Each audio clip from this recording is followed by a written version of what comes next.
Hi everyone, আসসালামু আলাইকুম। So আজকে বানাবো আমি চিকেন ফ্রাই। সো এখন চিকেনগুলোকে কেটে ভালোভাবে ধুয়ে পরিষ্কার করে নেব। ভালোভাবে পরিষ্কার করে নিতে হবে। দেন চিকেনের ভিতর যা যা মশলা লাগে এখন সেই মশলাগুলো দিয়ে দিব। সো আমি প্রথমে দিয়ে দিব হচ্ছে লেবুর রস,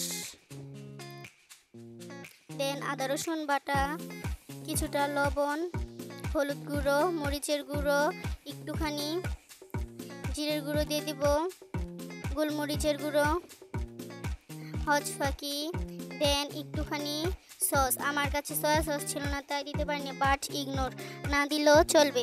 তারপর স্বাদ বাড়ানোর জন্য দিয়ে দিব হলো কিছুটা গরম মশলা। দেন চিকেনগুলোকে ভালোভাবে মাখিয়ে নেব। দেন 30 মিনিটের জন্য ম্যারিনেট করে রেখে দিব। ভিডিওটি ভালো লাগলে একটি লাইক করে দিও।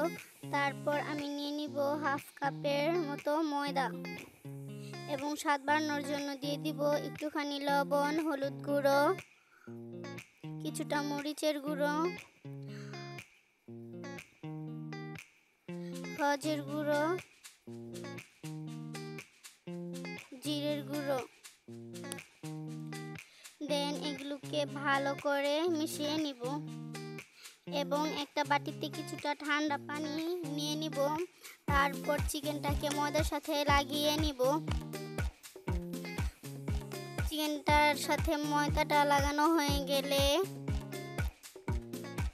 দেন ঠান্ডা পানির মধ্যে 5 সেকেন্ডের মতো ভিজিয়ে নিব। তারপর পানিটাকে ঝেড়ে নিব। আবারও সেমভাবে চিকেনটাকে ময়দার সাথে ভালোভাবে মাখিয়ে নিব। তারপর ময়দাটাকে ভালোভাবে ঝেড়ে নিতে হবে। ময়দাটাকে ঝেড়ে চিকেনটা ভেজে নেব। সেমভাবে আমি আবারও একটা মাখিয়ে নিয়েছি, তারপর এটাকেও ভেজে নেব।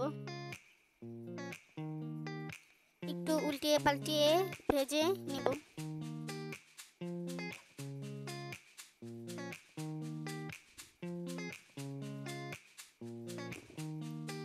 আমি সবগুলোকে একইভাবে ভেজে নিব।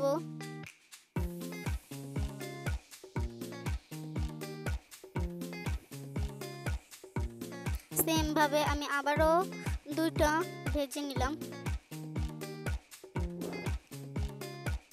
সো ফাইনালি এখন আমাদের চিকেন ভাজা শেষ, সবগুলো রেডি। এখন চিকেনগুলোকে খাবো। বাট এর ভিতরে আমি কিন্তু মুড়ি মাখা করেছিলাম। বাট চিকেনটা কিন্তু খেতে অনেক মজা হয়েছিল, উপরে অনেক ক্রিস্পি।